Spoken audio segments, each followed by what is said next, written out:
sugat, tila malalang ang dami ng pagkukulang, hindi ko na mapilang.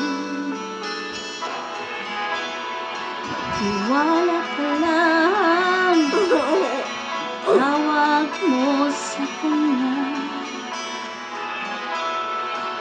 Huwag kang mag-alala, dahil nakikinig siya.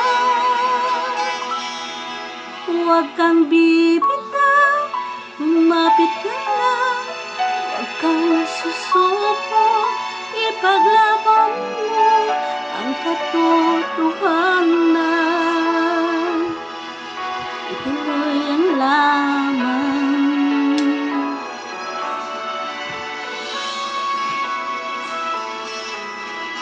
Huwag kang mapagod, tayo'y maglalakad sa daan ng buhay.